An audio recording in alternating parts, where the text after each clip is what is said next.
Good evening, friends. My name is Vijay Sarvade, and today's date is 7th of June 2022.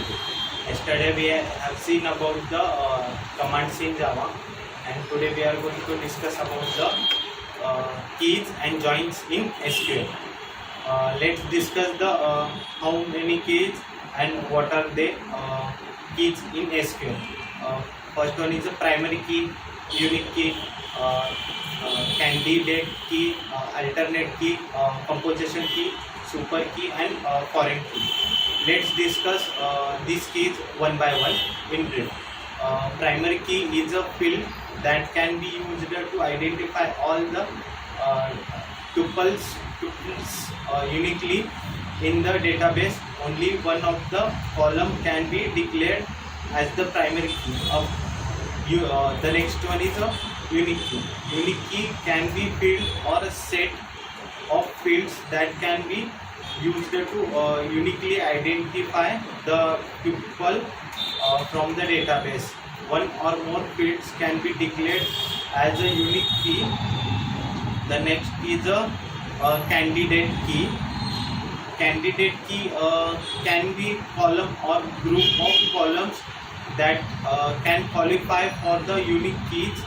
Every table has at least one candidate key.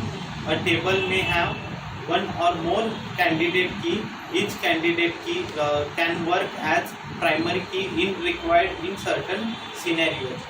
The next one is alternate key. Alternate key is that key which can be used as the primary key if required.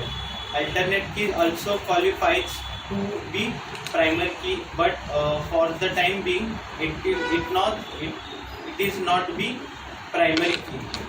The next one is a composite key. Composite key is also known as a compound key, concrete key. Composite key refers to a group, two or more columns that can be used to identify tuples from the table uniquely. Then let's discuss about the join in SQL. There are 5 types of joins: inner joins, left outer join, right outer join, full outer join, and cross join. Let's discuss why SQL is joins is used in SQL.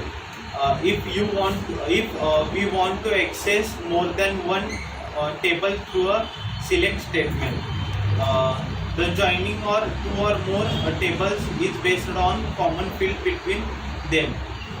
The inner SQL outer join, the inner key, the inner join keyword selects all rows from both of the tables as long as candidates satisfy. So this is all about key and joins in SQL. Thank you.